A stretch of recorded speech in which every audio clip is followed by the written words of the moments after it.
It's the 27th day of February. Great as always to have you along, everybody. From the Experts is a virtual networking opportunity flow accelerator, helping leaders across industries connect very quickly in a brief, moderated, interactive show format, like a TED Talk with interaction. If everything goes well, your curiosity sparked, new ideas, accelerate action, and you may have helped yourself or somebody else solve a problem, make a connection, reaching the opportunity faster. Folks, help me welcome Juliana Garaizar. Juliana is general partner at BGV Climate Fund Portfolio and Malachi Ventures. Juliana's previous roles included Chief Development and Investment Officer at Greentown Labs, Texas Medical Center Venture Fund Director, Managing Director of Houston Angel Network, and the French Riviera Sofia Business Angels. That's a lot to say. She Yeah. started her career in Singapore, an international trade consultant for the Spanish Embassy, and as project manager at Citigroup Asia's technology office. Welcome, Juliana. Really have enjoyed our time preparing together on this for this discussion, and grateful that you're on the FT Show Network to share your take and insights on where energy transition stands today. So over to you. Thank you, John. So as you know, I'm a big fan of the FTE. So I recommend, I mean, I know that many of you are also big fans, but for the new ones out there, I think this is a perfect setting for not only have deep discussions, but also to engage with a community of like-minded individuals. So when I met John at the Iron, I think it was at Cup of Joey, and he asked me to do this. I thought it was perfect timing, not only because I'm in transition myself, like the title of this talk, yeah, energy transition, and for me, it's also a personal transition. And I think that my transition is very timing. And you know, when John asked me, what do you want to discuss about? I'm like, well, you know, I feel that the personal transition is happening also in the energy transition. And I started drawing parallels to how I felt when I started fundraising and bringing Greentown Labs to Houston 4 years ago, where, you know, at the beginning, people were like, what, a climate incubator in Houston? How does it work? And then COVID hit. And I think COVID was a little bit of a blessing in disguise for Greentown Labs, because we were able to raise a lot of money. And I think that was the first pendulum shift where suddenly things became a lot more positive towards investing in energy transition. And we had a lot of momentum. And, you know, of course, the IRA came in. And now I think it's been like a half a year or so, or a little bit more, where things are backing, right? There's another pendulum shift there. And suddenly things are becoming a lot more unclear. I think there's a lot of oil and gas who are investing in oil and gas, and going down in terms of investments in energy transition or renewables. There's this further division about ESG and what it means. You know, Larry Fink in his letter 2-3 years ago, he was all about ESG. Suddenly, ESG seems to be a bad word in some cases. And there's a lot more division, even within Greentown. Some people not wanting to work with some oil and gas companies, or, you know, this and that. And you know, this was not part of my vision. It's never been. My vision is always about working all together and meeting people where they're at. And I really believe that technology can be the solution to everything. And that's why, you know, I'm going to go and share a few slides about, I've been trying to put a little bit my thoughts into slides, and I've been looking at the slides on the internet. So it's not that I've created any, but I thought, you know, there were some visuals there that would be very intriguing for our discussion. And I'm also very glad to see that we have some entrepreneurs from Greentown here in the call. Not only Herman, but I can see Anna there and a few others, and a lot of the Greentown folk also there that have been really, really active in our ecosystem, like Hani and others. And I would love to have their thoughts too about what I'm going to be presenting. So with that, I'm going to share my screen. Let's see. First of all, let me see if I can put the first slide first. There you go. Okay, so this is the first slide that I thought was very interesting when I was trying to find illustrations about how the pendulum was swinging and what were the forces that were at play. So I really like this one that I found about, the past tipping point on energy transition. And that's when, a few years ago, I was fundraising for Greentown Labs in Houston. And I really found that there was a positive winds that, suddenly the winds shifted, and we were very lucky to be able to fundraise for Greentown and find amazing companies there. And I think, the shift was from the old paradigm where, the vision was that renewables were expensive and needed subsidized, to the new paradigm where renewables became cheaper than fossil fuels. And we started having a lot of the geopolitical advantages. Of course, the technology in solar and wind had reached a tipping point. And the geopolitical advantage, the political advantage, we got some strong winds towards, the IRA, and a lot of the oil and gas companies started with their new energy departments or their new energy renaming. A lot of people in the sustainability, a lot of pledges to 2030 and 2050. So I really think they were very good wins for us. So I think now we are not on the left side on the pendulum, but we are no longer on this right side where everything is fine and dandy. I really believe that energy security is back to the left side of the scale. One of the reasons, of course, and if you've been to CERAWeek, you will see last year's, Secretary Granholm's comments about energy security with of course, the Ukrainian war and the gas from Russia being cut down and what it meant. The fact that, even Secretary Granholm was asking oil and gas companies to produce more because of energy security. And, we also have some issues with the geopolitical division, right? Some people are willing to go and pay a premium, like in some countries in Europe, to have cleaner energy. Some others are not. What does it mean? So I really think that talking about these forces and how they're affecting the pendulum is key. And here, I think you have the 5 ones that are most important ones, and are the key factors that I found that are accelerating the energy transition, but at this time also de-accelerating it. And I think we've talked, of course, about the investor pressure. A few years ago, as I mentioned, the Larry Fink presentation letter from BlackRock was all about ESG and investing in those kind of assets.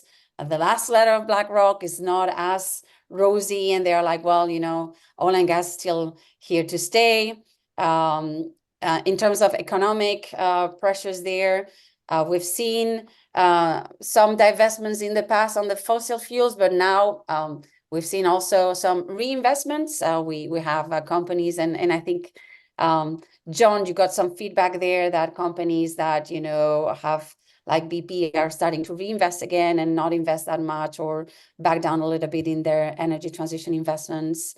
The energy price affordability, as I mentioned before, and really the carbon cost mechanisms and where we're at, I think is going to be part of an interesting discussion. In terms of government and regulatory, we've seen that the IRA has been instrumental in having an amazing impact in the energy transition. But the big question here is, can the next government, if we have a new government, pull back from it?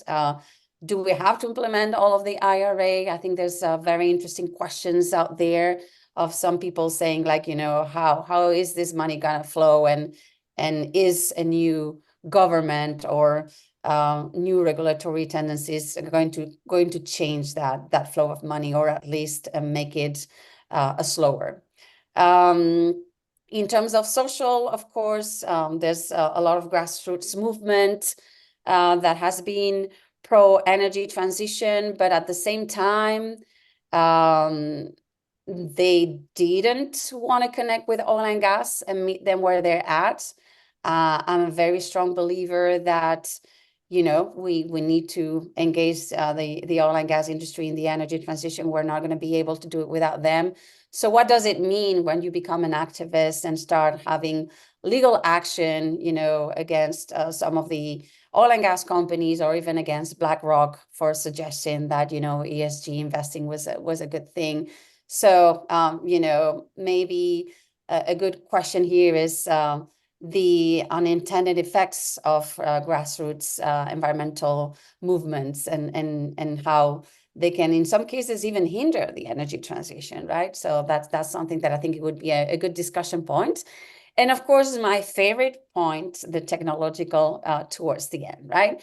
I think all of these pressures that are, you know, shifting the pendulum can be at least minimized if technology makes it through. And I think, you know, a lot of the financial projections talk a lot about a steady pace of organic growth of the technology, but once technologies hit a tipping point, they become exponential in growth, and that's one that I'm really interested in discussing. And I know that we have a lot of interesting people here who know a lot about where the different technologies of the energy transitions are, and also some key entrepreneurs here who have a lot to say. But I really believe that the technology is when a lot of the things are going back and forth, the technology is the one that can push us through the next level. So we have one of the expert polls here today that was put through, and we want to know about where you think you're at personally or for your company in that pendulum swing.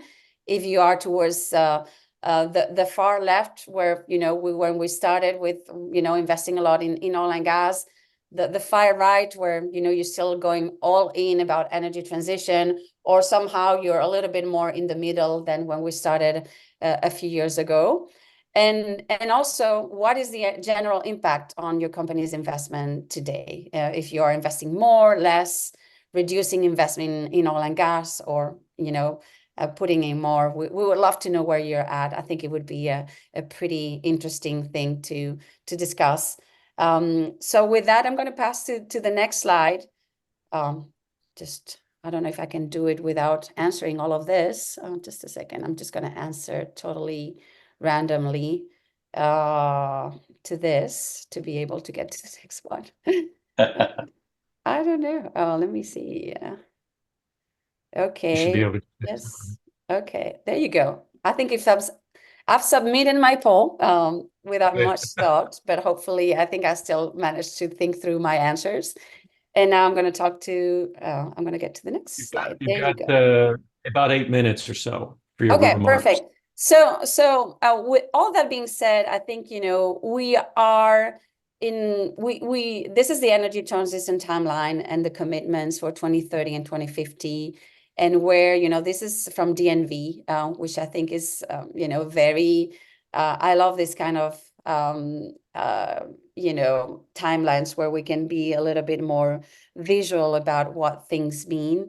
I think we've been doing good in some key areas, as you can see here, and not so good in some other ones. So renewables in some areas have been good, but I think we're still not where we have to be in green hydrogen. I really like what DNV is saying about shipping and the impact that is going to create in the energy transition. But anyway, I think this shift in the pendulum is going to make us not being there where we need to be on the 2050. So what are, and I think that's the point of discussion for this talk, about what are the things we can do to get back in track. Right, I'm not able to go to the next slide. Just a second, sorry about that. There you go. Okay, so the last slide that I wanted to share with you, sorry, the one before that is I think this energy transition choices that, you know, a lot of you are making, and even governments are making, on whether, you know, you're doubling down on renewables or energy transition or decarbonization technologies, or you're not, is about this energy trilemma, right? And that's something that we're still trying to figure out. So it's not only about sustainability and decarbonization, it's about security and access, and what does it mean when a lot of people cannot afford to have cheap, clean energy, and you have to decide whether you have like cheaper, non-clean energy or environmental sustainability. And of course, the third part of this trifecta or trilemma is the economic development and growth, right? I've seen firsthand how a lot of oil and gas companies want to do the right thing by investing a lot in energy transition, but at the same time are penalized by the stock exchange by investing in energy transition because their stock price is going down. Whereas other companies that are maybe taking their sweet time in terms of investing in energy transition are rewarding for that, right? So how can we make sure that all the enabling dimensions of energy transition are in sync? And we're talking not only about capital and investment and human capital, but also about anything that has to do with infrastructure, not only for the business environment, but the energy system. So this is something that I think when I discuss in some places, people don't take into account, right? That this energy trilemma, and a lot of them can believe that it's a binary decision, that whether we want to make it and investing into energy transition, and we're risk averse enough or not risk averse enough. I think that this decision is a lot more complicated than that, and that's why we're here today, trying to figure out all the forces at play and how we can be sustainable in making these decisions. Okay, and the last one is really because I really believe, I'm a strong believer that technology is the key to all of this. And I think the decisions in terms of politics or in terms of being an investor and investing in the right things, or being a consumer and buying the right things, wouldn't be that hard, wouldn't be that controversial, wouldn't be a trade-off if we had the right technologies in place. And I think, one of the things that a lot of people that are backing down a little bit in this pendulum are doing is like, they're not stopping to invest in energy transition, but they are not like foolishly investing in everything under the sun in a spray and pray capability, but they are a little bit more conscious on where are those technologies in their path to market and in this hype cycle, and trying to invest in the ones that are closest to sustainability, financial sustainability. And I think that some of the companies in oil and gas that have corrected their course have tried to figure out what are the lowest hanging fruits in terms of technologies that are readier to deploy in the market. And this way they can make sure that they whatever they investing makes some profit in a shorter time frame. So in here you have two very interesting climate tech hype cycles that I got. Both of them are from 2022, around beginning and end of 2022. The first one was made by Energy Impact Partners. The second one is by Silicon Valley Bank. I thought, because this is subjective, and I wanted to get your thoughts on where you think the technologies are. In general, you can see that you have solar and wind very much at the plateau of productivity, but there's some interesting dichotomies there where, for example, you can see CCUS and carbon markets at different parts of the tipping points in both graphics there, as well as alternative meat. And in some cases you have advanced nuclear, and in some others it doesn't even show up there.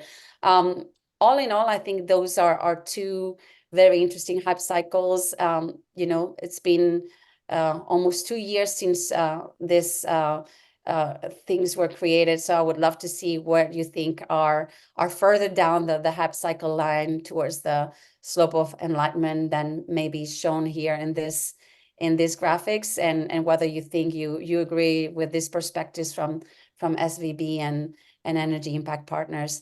And with that, I'm going to stop sharing. I hope those slides were somehow, at least thought-provoking.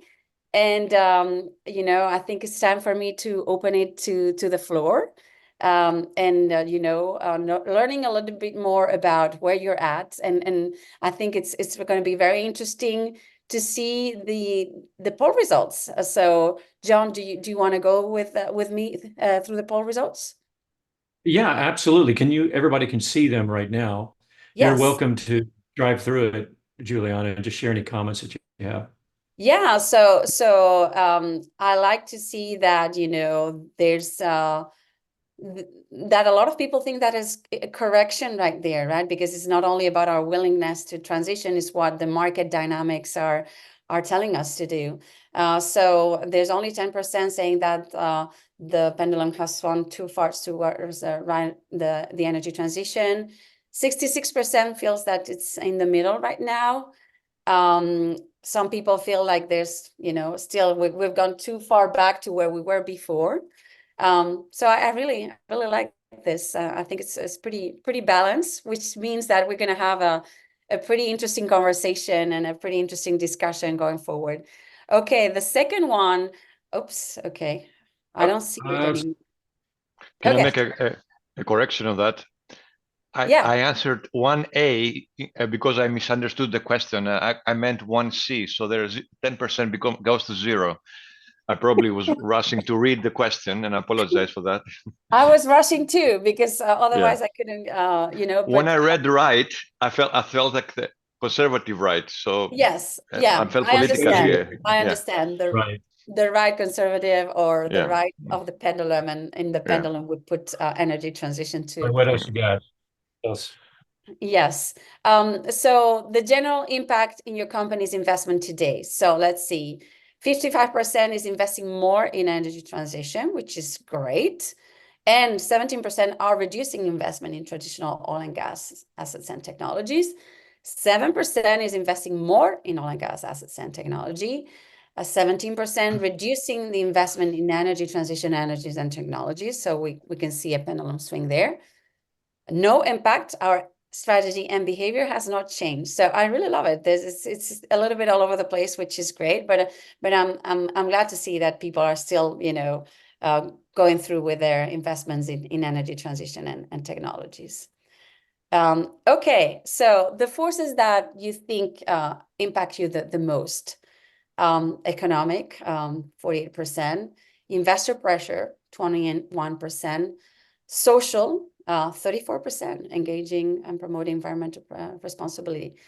Technological, okay, so economic and technological are there, which I'm very glad. Governmental, still 17%. Okay, well, I'm glad to see that, it's pretty much what my thoughts were.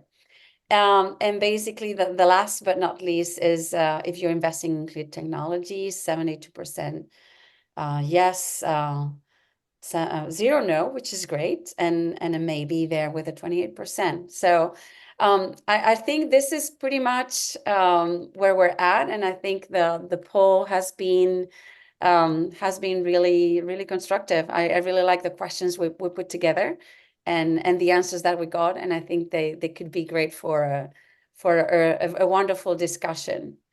With that, I can see that there's plenty of questions, and I hope I'm not going to be the only one answering, because this is supposed to be me setting up the floor for a bigger discussion. So, and you've really done that, folks. If you're new to the show, you've got a question, you can use the chat, but now's the time we're going to use our voices. Lessons learned for the group, perhaps. Just raise your hand or jump when the floor is open.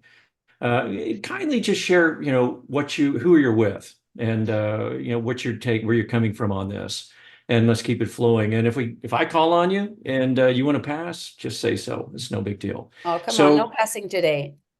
No passing today. So Well, anybody want to step up and ask the first question?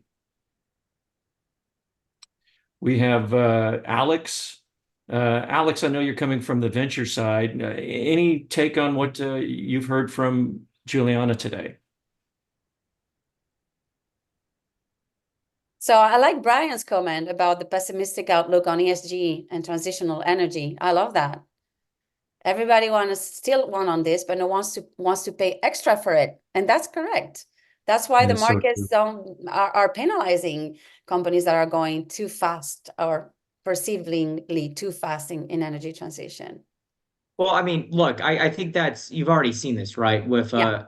Excelsior Metal, even with the government incentives for green hydrogen, they still find it uneconomical. So everyone Yep. says green hydrogen is $3 Yep. a kilogram.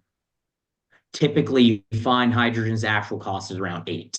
And that's just one of those things where you're building up and you're potentially biting off more than you can chew with these take or pay agreements. Yeah. And it just kind of comes down in who does that end up hurting? The shareholder. So Yep. you have to find a right balance. That's why me personally, with I used to work at Sumitomo Mitsui as a banker. Now I'm on the more project development side, VC. I say VC, but more private equity project development side, where we decided to go, instead of going with a green hydrogen plant, we ended up going with existing technologies, but still developing with blue hydrogen. Yeah. And turning that into ammonia for European export or to South Koreans, because people are willing to pay for that. But sometimes if you're too willing to pay for that, you'll probably end up putting yourself in the grave. And I don't mean that in like the literal sense, but from a balance sheet standpoint. Yeah. I think you're also seeing that when it comes to technology providers around emission reduction efforts. So I worked specifically for a continuous monitoring technology, monitoring methane. Sorry, my dog wants to get in the conversation. I love that. We invite everybody. Everybody's welcome. I love that he finds this very engaging. But my cat doesn't approve of that. So well, so the final methane rule was passed in December. This methane fee is coming into play, and a lot of operators are still on the fence, right? So the challenge I'm seeing from the technology perspective is creating that value proposition, demonstrating return on investment, and keeping product in the pipe, especially when you're talking about gas and low gas prices that we have now. It's not enough of an incentive. Along those same lines, I think the big, delivery risk that I see in the energy transition, and by delivery risk, what I mean is, will the technologies that we talk about deliver the environmental impacts that we're seeking? What I see is this lack of frank discussions about both the positive and the negative sides of the energy transition, and where do we need to apply technology to address those gaps. And it seems like if you immediately bring up something that's an issue around, let's say, the carbon footprint of all the cement that it takes to build a wind turbine, rather than saying let's make some investment in low carbon cement, we sort of say no, you can't discuss that. So I think the more frank the community has around those risks and how we address those risks are going to be where we really ultimately get a solution that delivers the results we want. I love what you're saying, Dave, because there's so much about that full recognition of the full chain, right? As you're mentioning, yes, you need to create wind, but in order to create wind, there's a significant carbon footprint. And we need to calculate the whole system, right? Not only part of it and become obsessed with only solving that part, no matter what happens at the beginning of the chain or after the chain, right? Recycling wind turbines or everything, like, the Teslas mainly being built in China, where there's a lot of coal yet, so the power they use might be from coal, or in other places like Colorado, there's still coal and they're still pushing a lot for EVs, but these EVs might be charged by electricity that is made out of coal. So if you don't see the full system, there's a lot of things that you're going to Yeah, be the missing out full on. life cycle analysis, correct? Yeah, you do a Right. low carbon, production, but then you put it on a tanker and ship it across the ocean. Yeah, so there's a lot of ironies to people being too blunt about this is the way, but then they don't care about how they get there, right? So And from an investment, opportunity, it helps, these discussions help de-risk the investment, because now you understand what are the things that I need to sort of focus on in order for me to get the rate of return that I need from my investment. So that it gets investors scared when they don't hear that kind of risk analysis too. Mhm. So I think when I look at ultimately the delivery risk, that's probably the biggest. It's not a technology per se, but it's more of this sort of full life cycle analysis that needs. Right. Thank you, Dave. We're going to shift over to Hani.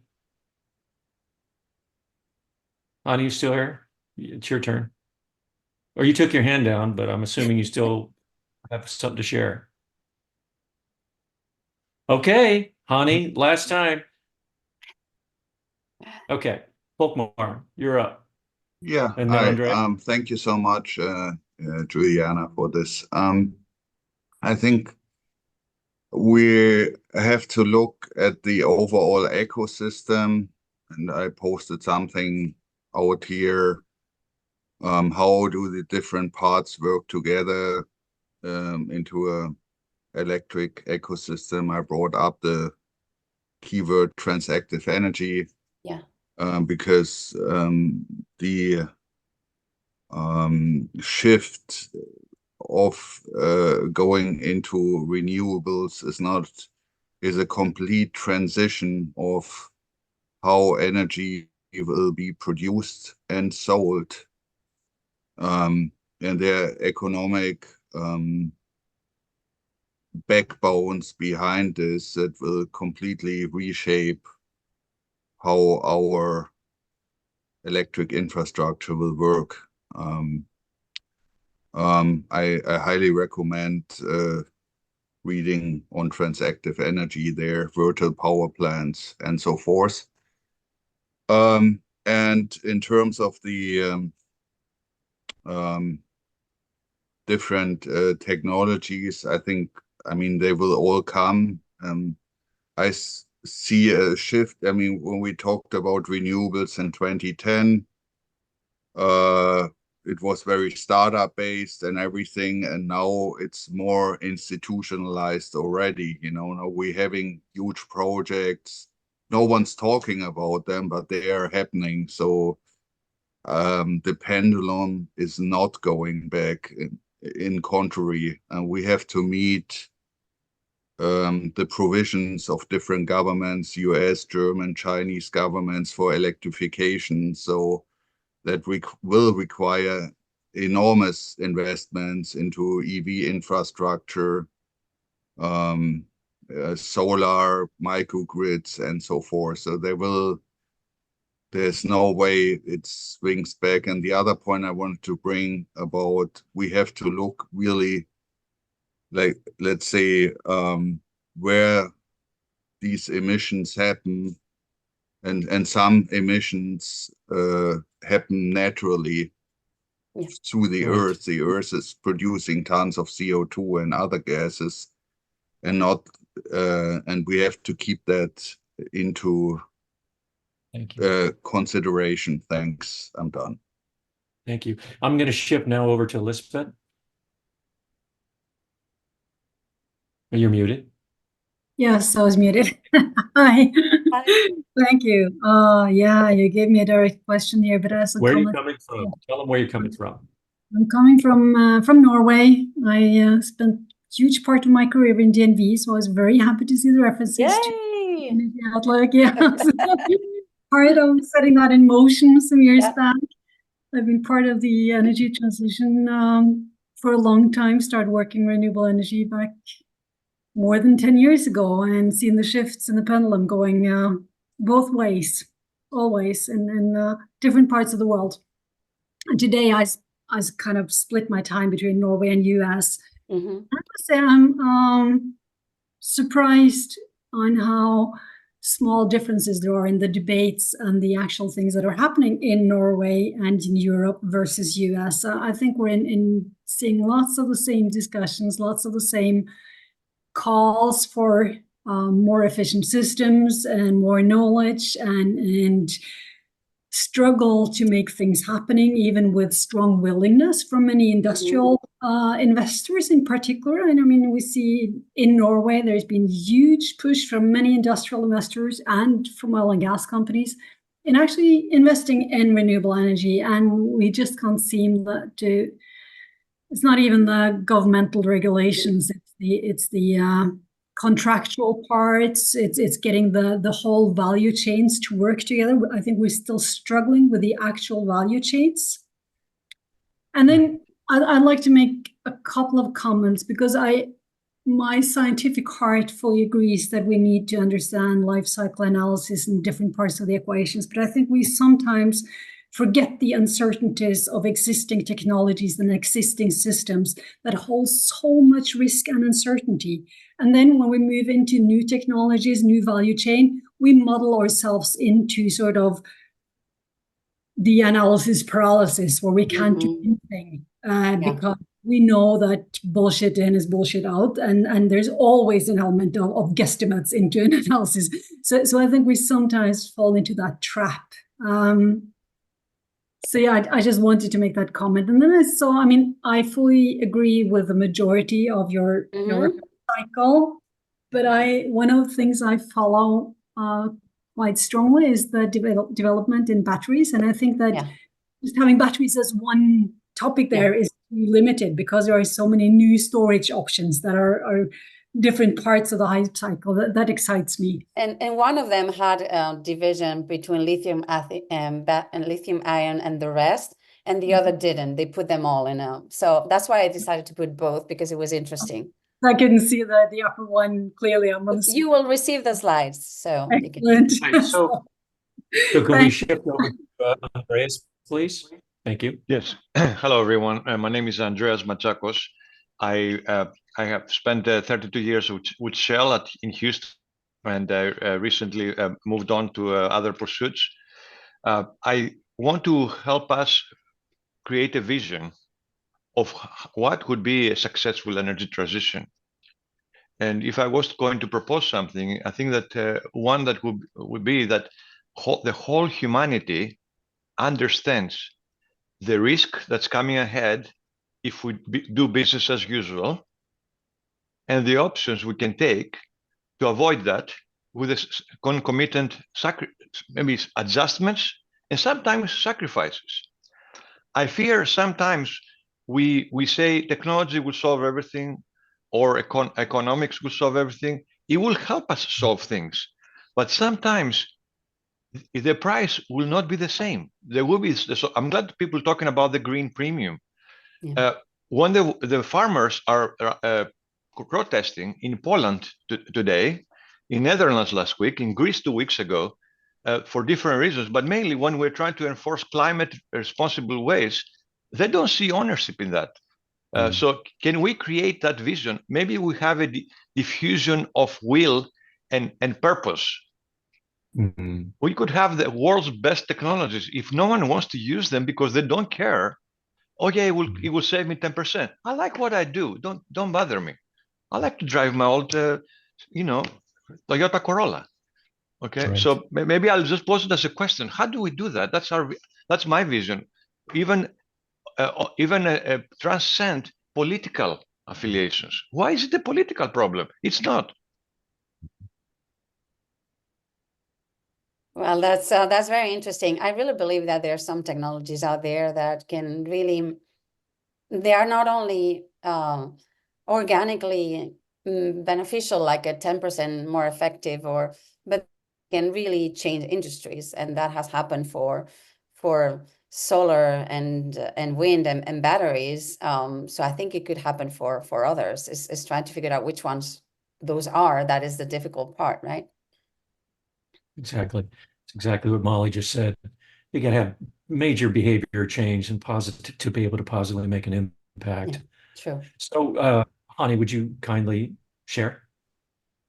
Yeah, thank you for sharing these reflections, Juliana. Really enjoyed the discussion as well. Yeah, my name is Hani Shahawi. I'm retired from Shell about 3.5 years ago. Was there for 18 years, and Schlumberger before that for another 15.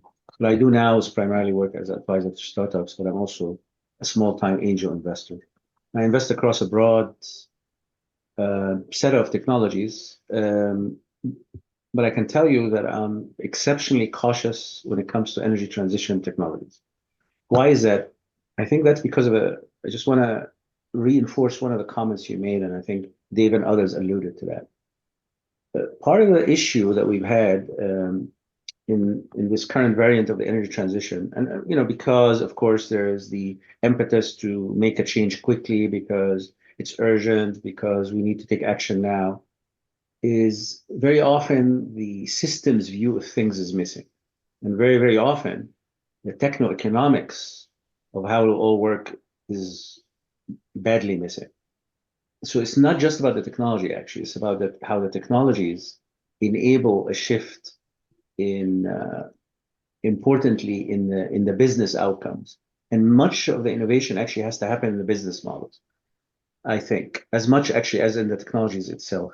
And that's been missing a lot, at least in a lot of the new battery technologies, for example. Much of the incremental changes or improvements to solar, for instance.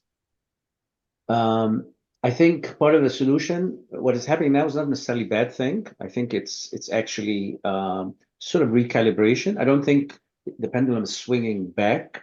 I do not really see or meaningful evidence of increased investment in fossil fuels. If anything, it's sort of stagnant or stable. But of course, it's been dialing back into the energy transition technologies. But maybe that's not necessarily a bad thing because there's acceptance that maybe things will take a little bit longer, will be a little bit more bumpy, and there will be a price to be paid. To what Andreas was saying before, I do not think there's such a thing as free lunch. I do think there will be compromises and sacrifices along the way, and that's not a bad thing so that people can actually accept that. So that's basically my 2 cents on that. Systems view of things and the techno-economics, I think, are going to be increasingly more important going forward. Thank you for your Thanks. For your insights. No, appreciate that. So, folks, we're coming up against the hour. Juliana, do you have last words that you'd like to share? Yeah, I mean, are we finishing when are we finishing? I just want to make sure. The show is at 12:45 is when it's supposed to end. Awesome. Okay, perfect. I wanted to make sure that, I want to be short and sweet. I'm really glad that many of you took more than 1 minute because it means that you're passionate and that this is a nuanced topic, right? With the title of this call, this talk, when I talk about the pendulum swinging back, I wanted to provoke some thoughts, and I know, and I feel like maybe this is a market correction. Which, that's how I feel right now, that maybe we're going too far and too carelessly thinking that, we could invest in all of the above and everything would be fine and dandy. And the markets maybe are telling us, to be careful. But at the same time, I think we all see movements and I think we all have a part to play. So one of the things that I wanted to make sure we identified are the key forces between those movements of the pendulum, maybe these recalibrations, or maybe that scale that we saw at the beginning where, you can just try to put more things of one or another, building back. But definitely one of the things that I keep seeing in the market is a little bit more division in terms of how, things are described, the ESG becoming a not such a good word and all of these things. So I'm glad to see that we have a very nuanced approach here, and that many of us understand that this is a systems approach solution, and that only by, putting pressure in one of the forces that are there moving this pendulum of this scale, this is not going to be a solution. So really glad to continue this discussion offline. You can reach me on LinkedIn. I'm also very passionate about the FTE. So if you want to contribute either as a speaker, as a sponsor, there's a ways there. And if you want to reach out, please do so. Juliana, you've already been asked to come back on, so we'll talk about this later. So folks, please complete the survey on your screen. Let us know how we can make this better for you. Post show notes will hit your inbox really soon, giving you access to the expert presentation, attendee contact lists with information on the FT membership options, as Juliana mentioned. Next Tuesday, March 5th, Artificial Intelligence of Things, Planning, Implementation, and Avoiding Pitfalls. Volkmar Kunert, CEO and co-founder of Ascendtech Technologies, shares those common pitfalls and explores strategies that integrate AI and IoT solutions seamlessly, focusing on process optimization and KPI-driven outcomes. 16th, we have Managing Director of Google Engineering and an AI thought leader, Rajni Joshi. She shares how she's thinking about building competitive cloud products that are inclusive, safe, and responsible, centering on marginalized and underrepresented voices. So think DEI. Register for these shows and check out our library of experts on our website at fte.network. And while you're at it, subscribe to YouTube, Apple, and Spotify channels so you don't miss a show. FT Network and community are supported by professionals like you. Please try a membership and enjoy the exclusive benefits. Don't see what you like? We'll tailor a plan for you. You can cancel at any time. With over 2,600 members, 20,000 followers across and more 45 industries, the FT Network is growing fast thanks to you. We're out of time. Thank you once again, Juliana, and all of you from the experts.